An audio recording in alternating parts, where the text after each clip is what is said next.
স্বপ্নের স্কুলে আজকে আমাদের বিষয় অনুসর্গ বা কর্মপ্রবচনীয়। প্রথমেই জেনে নিই অনুসর্গ জিনিসটা কি। বাংলা ভাষায় যে অব্যয় শব্দগুলো কখনো স্বাধীন পদরূপে আবার কখনো শব্দ বিভক্তির ন্যায় বাক্যে ব্যবহৃত হয়ে বাক্যের অর্থ প্রকাশে সাহায্য করে সেগুলোকে বলে অনুসর্গ বা কর্মপ্রবচনীয়।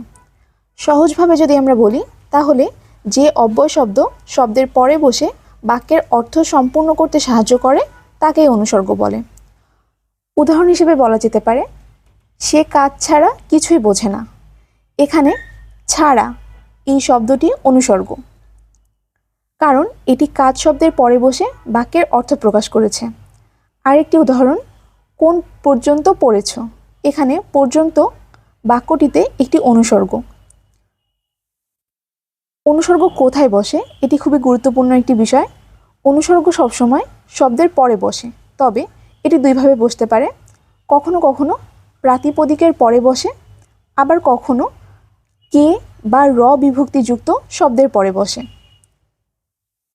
প্রথমত, সরাসরি যখন প্রাতিপদিকের পরে বসে সেটির একটি উদাহরণ হলো, দুঃখ বিনা সুখ লাভ হয় কি মোহিতে। এখানে বিনা সরাসরি দুঃখ শব্দের পরে বসেছে। দ্বিতীয়ত, এটি বসতে পারে বিভক্তিযুক্ত শব্দের পরে, যেমন ময়ূরের শনে নাচিছে ময়ূর। এখানে শনে শব্দটি ময়ূরের শব্দের পরে বসেছে, অর্থাৎ বিভক্তিযুক্ত শব্দের পরে বসেছে।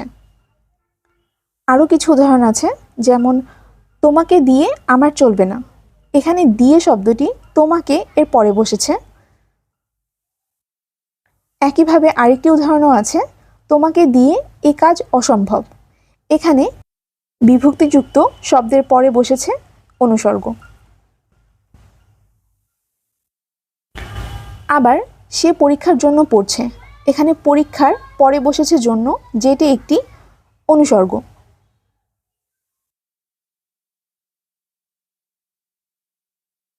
আমাদেরকে দুইটি অতি গুরুত্বপূর্ণ জিনিস মনে রাখতে হবে। একটি হচ্ছে শব্দের আগে বসবে উপসর্গ এবং শব্দের পরে বসবে অনুসর্গ, প্রত্যয়, বিভক্তি, পদাশ্রিত নির্দেশক। এই চারটি জিনিস বসবে শব্দের পরে এবং শব্দের আগে বসবে উপসর্গ।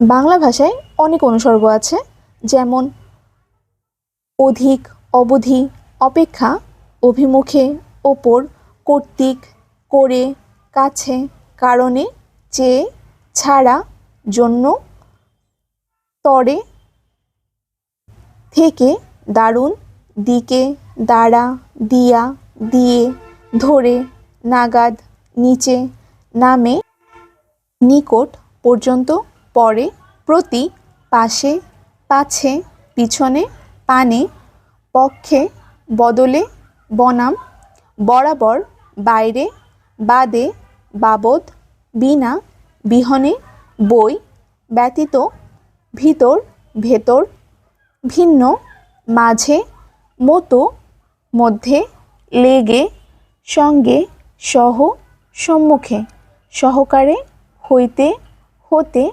হেতু ইত্যাদি।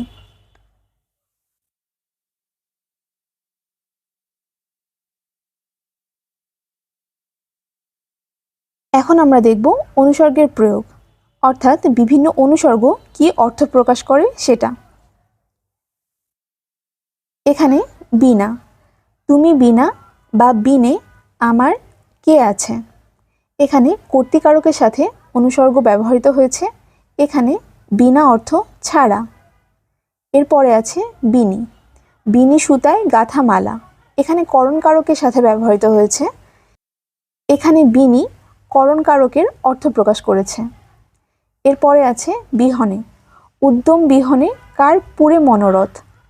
এখানে বিহনে অর্থ ছাড়া বা অভাবে।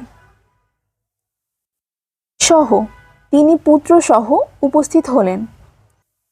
এখানে সহ অর্থ সঙ্গে। এখানে সমগামিতা অর্থে অনুসর্গ ব্যবহৃত হয়েছে। এরপরে আছে সহিত, শত্রুর সহিত সন্ধি চায় না।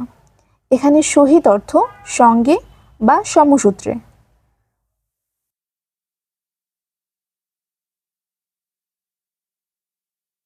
শনে দংশন ক্ষত সেন বিহঙ্গ যুঝে বুঝঙ্গ শনে। এখানে শনে অর্থ সঙ্গে, তবে এখানে শনে বিরুদ্ধগামিতা অর্থে ব্যবহৃত হয়েছে। সঙ্গে মায়ের সঙ্গে এ মেয়ের তুলনা হয় না, এখানে সঙ্গে তুলনা অর্থে ব্যবহৃত হয়েছে। অবধি সন্ধ্যা অবধি অপেক্ষা করব, এখানে অবধি পর্যন্ত অর্থে ব্যবহৃত হয়েছে। পরে এ ঘটনার পরে আর এখানে থাকা চলে না, এখানে পরে স্বল্প বিরতি অর্থে ব্যবহৃত হয়েছে। এখন আমরা দেখব বিগত বছরের প্রশ্নগুলো। কোনটি অনুসর্গ নয়? অন্য, অপেক্ষা, চেয়ে, জন্য এগুলো হলো অনুসর্গ। অন্য কোনো অনুসর্গ নয়, অন্য একটি বিশেষণ বা সর্বনাম জাতীয় শব্দ। অনুসর্গ সম্পর্কে কোন বাক্যটি সঠিক নয়? ধাতুর পূর্বে বসে নতুন নতুন শব্দ গঠন করে। এটি ভুল উত্তর, কারণ এটি অনুসর্গের কাজ নয়, এটি উপসর্গের কাজ। উপসর্গ শব্দের আগে বসে নতুন শব্দ তৈরি করে, কিন্তু অনুসর্গ শব্দের পরে বসে অর্থ প্রকাশে সাহায্য করে।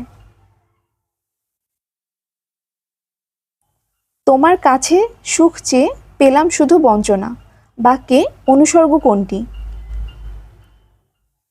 কাছে, কারণ তোমার শব্দের পরে কাছে বসে সম্পর্ক বোঝাচ্ছে। অনুসর্গ কোথায় বসে?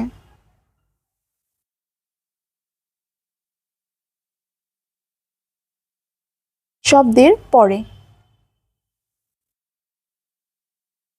আছো তুমি জগৎ মাঝারে, এখানে মাঝারে অনুসর্গটির অর্থবোধকতা কি, অর্থাৎ এটি কি অর্থে ব্যবহৃত হয়েছে?